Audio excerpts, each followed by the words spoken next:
Bapa di sorga, terpujilah namamu dari kekal sampai kekal. Kiranya channel ini menjangkau banyak jiwa-jiwa untuk kemuliaan namamu. Dan berkatilah setiap orang yang telah mendukung channel ini. Di dalam nama Yesus hambamu berdoa. Amin. Shalom, saudaraku yang diberkati Tuhan. Kembali lagi bersama saya Ronald Tahe Sitepu dalam program Kohelet Modern Channel. Pada kesempatan ini saya ingin menanggapi salah satu penonton yang memberikan komentar di salah satu video di channel ini. Ya, video yang dikomentari berkaitan dengan seorang misionaris yang memberitakan Injil kepada orang Yahudi dengan cara berargumen begitu. Namanya Eren Yager. Ini dia. Katanya, orang Yahudi setelah mendengar ceramah orang Kristen bilang, bodoh amatlah, Tuhan kok mati. Lalu saya menjawab, Tuhan gak bisa mati bro. Kalau mati itu bukan Tuhan. Dalam konsep Kristen, yang mati itu bukan ketuhanan Yesus, tetapi kemanusiaannya dalam konteks penebusan dosa.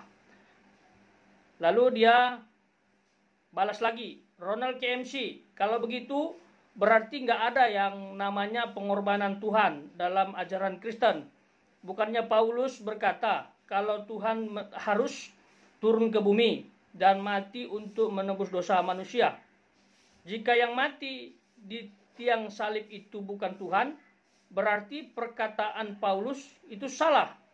Karena Tuhan tidak pernah mati. Oke, saya akan luruskan ya. Saya pikir Eren ini menggunakan pemahaman yang sangat dasar ya. Tidak menggunakan kacamata rohani Kristen untuk melihat ketuhanan Yesus dan karya penebusan dosa. Kalau bicara tentang Yesus, tidak boleh melupakan dua hal. Dia adalah Allah sejati, dia juga manusia sejati. Itu harus kita ingat. Allah sejati ini bicara esensi. Kalau dia manusia sejati, ini bicara karya penebusan dosa di kayu salib. Nah, saya mengatakan bahwa yang mati itu bukan kealahan, tetapi kemanusiaan, itu karena kami ngerti konsep yang benar. Karena nggak boleh disatukan. Ya, kita harus bisa membedakan mana kealahan, mana kemanusiaan. Yang mati itu adalah kemanusiaan dalam konteks karya penebusan dosa. Jadi Yesus itu adalah inkarnasi Allah yang mengambil rupa manusia untuk mati di salib. Kan logikanya simple. Allah itu nggak bisa mati. Kalau mati nggak Allah. Dan kami menyembah Allah yang hidup. Nah, dalam karya penebusan dosa, yang mati itu bukan kealahannya. Itu harus bisa dipisahkan. Lalu dikutip Rasul Paulus dengan menggunakan bahasanya. Katanya Paulus bilang Tuhan akan mati untuk menebus dosa. Nah, ini kan gak bisa juga ditangkap mentah-mentah. Paulus bilang Tuhan harus mati untuk menebus dosa, kan begitu. Ini bukan berarti ketuhanannya yang mati. Ya. Jadi kayak ditabrakkan gitu. Saya bilang Tuhan tidak mati itu karena keilahiannya. Yang mati itu kemanusiaannya. Jadi seolah-olah saya bilang, oh, ajaran Kristen salah mengenai karya penebusan dosa, dan itu tidak akan terjadi dong kalau Tuhan kamu bilang nggak mati, sementara Paulus bilang Tuhan itu mati. Saya pikir tidak bertentangan, hanya saja kamu Eren tidak memahami konsep ketuhanan dalam kekristenan. Itu harus dipisahkan. Karena Yesus itu memiliki dua hal penting. Ada kealahan, ada kemanusiaan. Orang Kristen nggak pernah bingung memilah itu. Ya, nggak bingung ya, karena kami tahu betul siapa Yesus itu. Dia adalah Allah yang menjadi manusia. Dalam perjanjian lama sudah dinubuatkan, dibicarakan beribu-ribu tahun lamanya. Startnya dari Proto Evangelion, waktu Adam dan Hawa jatuh ke dalam dosa, tercatat dalam Kejadian pasal 3 ayat 15. Itu Injil yang pertama, sudah ada nubuat ya mengenai nanti akan ada keturunan wanita yang menghancurkan ular. atau iblis, ya. Dan ini merupakan perlawanan tidak seimbang karena ular hanya bisa menagut tumit. Dan ini adalah nubuatan, bicara masa yang akan datang, yaitu akan ada inkarnasi Allah untuk memenuhi hukum itu, untuk menebus dosa.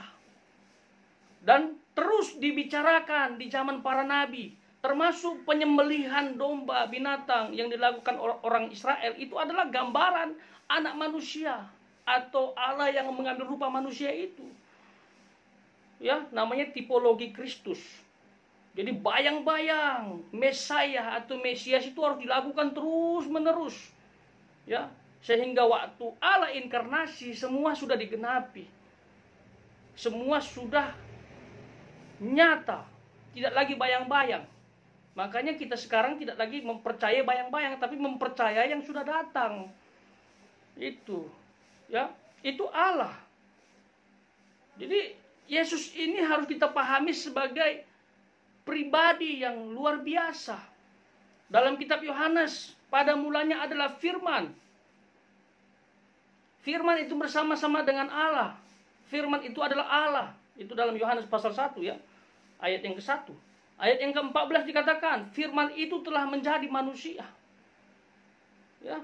Dalam Yohanes pasal 13 ayat 13 dan 14, di situ dikatakan dia adalah guru dan Tuhan. Jadi kita harus tahu dulu siapa Yesus ini. Ya, dia adalah Allah. Jadi kalau saya bilang yang mati itu tidak Allah, berarti ada pemisahan. Karena memang Allah tidak bisa mati. Yang mati itu kemanusiaannya, bro. Jadi tidak gugur di sini konsep penebusan dosa. Konsep penebusan dosa tetap ada. Dikerjakan adalah itu tadi. Maknanya. Yang mengerjakan adalah inkarnasi Allah. Ya. Jadi harus tahu ya siapa dia sebenarnya. Ya. Kalau kami mempercayai Allah mati, berarti Tuhan kami manusia dong. Masalahnya kami nggak percaya Allah mati. Allah kami hidup, nggak pernah mati. Gambaran simpelnya ini, saya. Dengar baik-baik, saya. Kalau nanti Tuhan izinkan saya mati, oke? Mati. Yang mati itu siapa? Ya, yang mati itu adalah Ronald secara fisik. Ini, tubuhku ini yang masuk tanah, bro. Tapi Ronald secara spiritual nggak pernah mati. Jadi manusia itu adalah gambaran yang paling lengkap untuk Allah. Karena kita ini mirip Allah, bukan Allah mirip kita. Jangan salah. Kita ini mirip Allah. Apa yang ada dalam diri kita itu adalah mirip, ya, dengan Allah. Kita ini mirip Allah. Makanya manusia itu tubuh, jiwa, dan roh menjadi satu. Dalam diriku ada 3, tubuh, jiwa, dan roh. Ini adalah Ronald. Ketika aku nanti dipanggil Tuhan mati, tubuhku yang mati. Rohnya Ronald itu nggak pernah mati. Kekal selamanya. Akan masuk kepada kekekalan, yaitu surga. Itu dia. Nggak pernah mati nih rohku. Spiritualku nggak pernah mati. Begitu juga dengan Yesus. Ya. Yang mati itu kemanusiaannya. Keilahiannya nggak mungkin bisa mati. Nggak bisa mati tuh. Ya, jadi kalau ada istilah Tuhan mati, bukan berarti kita telan mentah-mentah. Ya, jangan mentah-mentah ditelan, harus bisa dipisahkan antara kemanusiaan dan kealahan. Allah kami tidak pernah mati. Allah kami hidup dan kami menyembah Allah yang hidup, bukan manusia. Loh, Yesus itu siapa? Itu adalah inkarnasi Allah yang mengambil rupa manusia untuk menebus dosa manusia dan bermanfaat bagi mereka yang percaya. Termasuk kamu, Aaron. Dia mati untuk kamu. Untuk menebus dosamu. Tapi ingat, akan bermanfaat jikalau kamu percaya dia. Ini dia, dalam ajaran Kristen. Ya, Tuhan mati untuk semua manusia, tapi hanya bermanfaat bagi mereka yang mau percaya. Untuk menebus dosa manusia. Tapi akan berkarya secara spiritual apabila orang menerima dia sebagai Tuhan dan Juru Selamat satu-satunya. Nah, ada pernyataan berikut. Saya akan bacakan. Ini dia. Ronald QMC. By the way, alasan kenapa orang Yahudi tidak mau mengakui Yesus sebagai Mesias atau Mesias, karena ciri-ciri sang Mesias yang ada di dalam kitab Taurat dan Talmud yang mereka percayai sama. Oke. Ya, saya setuju ya, karena kitab kita sama. Ya. Mesias atau Mesias dalam kitab Taurat atau Talmud dalam Alkitab kami Perjanjian Lama itu adalah pribadi yang datang menjadi juru selamat. Tapi kenapa mereka gak percaya? Ya, itu pertanyaannya kan. Nah, saya tanya balik, orang Yahudi yang mana? Orang Yahudi yang sekarang. Dan itu pun terbagi. Orang Yahudi yang Yudaisme, ya jelas mereka gak percaya. Orang tafsirannya beda. Tapi ada juga kok orang Yahudi Kristen, Katolik, termasuk di Yerusalem juga ada. Banyak. Ya. Dan orang Yahudi angkatan waktu Yesus datang, banyak yang percaya, banyak yang bertobat. Ya, banyak sekali pengikutnya. Murid-murid Yesus itu juga orang Yahudi. Ya, bertobat, menjadi murid Kristus, melayani Tuhan, bahkan siap mati untuk Kristus. Ya. Ada 12 rasul, ada 7 murid, ada ke-70 murid, ada 120 murid. Dan sampai sekarang murid yang tak terhingga tersebar ke seluruh dunia. Ya. Percaya kepada Yesus dengan sungguh-sungguh, dan diantaranya banyak orang-orang Yahudi. Ya, angkatan yang mana kita bilang? Kalau angkatan para rasul, abad pertama, kekristenan tersebar ke seluruh dunia. Ya, kembali lagi ke tafsiran masing-masing. Ya, silahkan saja orang Yahudi yang sekarang tidak percaya. Tafsiran mereka beda. Di dalam Alkitab saja udah ada kok.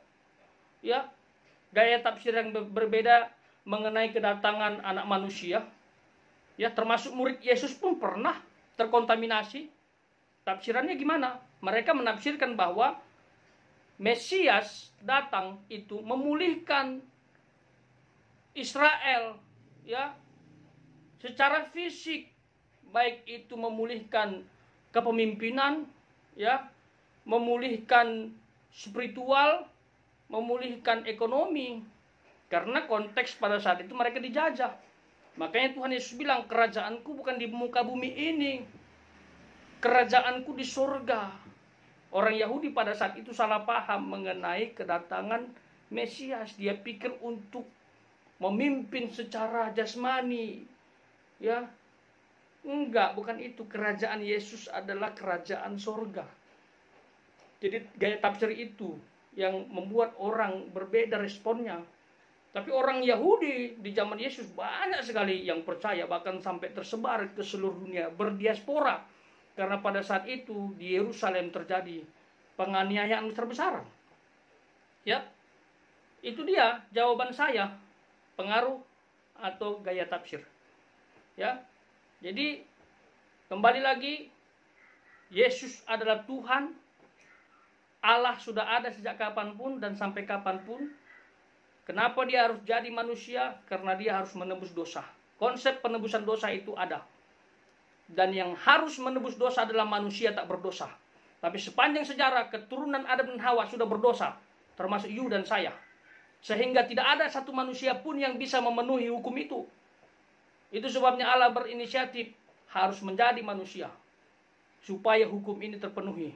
Dan jadi manusia, mati disalib untuk menebus dosa manusia.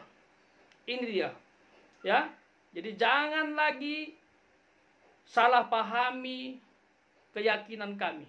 Jangan lagi salah pahami Tuhan kami. Gunakan kacamata yang benar untuk melihat keyakinan kami, Tuhan kami. Ya. Tuhan Yesus memberkati.